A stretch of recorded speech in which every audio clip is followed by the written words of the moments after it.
CBCID விசாரணைக்கு தயார் என தமிழக அரசு தெரிவித்துள்ளது. இதுகுறித்து உயர்நீதிமன்றத்திலும் தமிழக அரசு தகவல் தெரிவித்துள்ளதை நாம் அண்மை செய்தியாக பார்த்து கொண்டிருக்கின்றோம். என்கவுண்டர் தொடர்பான வழக்கை சிபிஐ விசாரணைக்கு மாற்றக் கோரி வழக்கறிஞர் புகழேந்தி சென்னை உயர்நீதிமன்றத்தில் வழக்கு தொடர்ந்திருந்தார். இதுகுறித்து சிபிசிஐடி விசாரணைக்கு தயார் என தமிழக அரசு தெரிவித்துள்ளது. மேலும் காவல்துறை விசாரணைக்காக அழைத்துச் செல்லப்பட்ட போது கடந்த ஜூலை 14ஆம் தேதி திருவேங்கடம் என்கவுண்டர் செய்யப்பட்டார் என்பது குறிப்பிடத்தக்கது.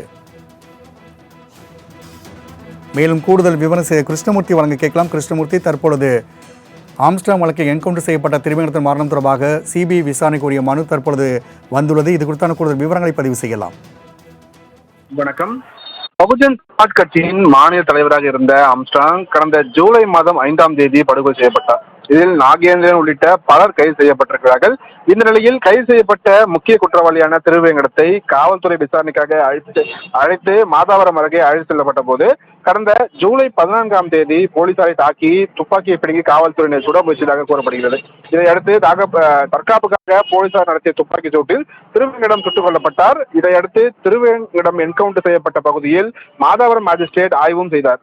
இந்த நிலையில் திருவேங்கடம் என்கவுண்டர் தொடர்பாக சிபிஐ விசாரணை உத்தரவிட வேண்டும் என்றும், என்கவுண்டர் செய்த காவல்துறை அதிகாரிகள் மீது கொலை வழக்கு பதிவு செய்ய கோரியும் சிறை கைதிகள் பாதுகாப்பு அமைப்பின் இயக்குநரும் வழக்கறிஞருமான புகழேந்தி சென்னை உயர்நீதிமன்றத்தில் பொதுநல வழக்கு ஒன்றை தாக்கல் செய்திருக்கிறார்.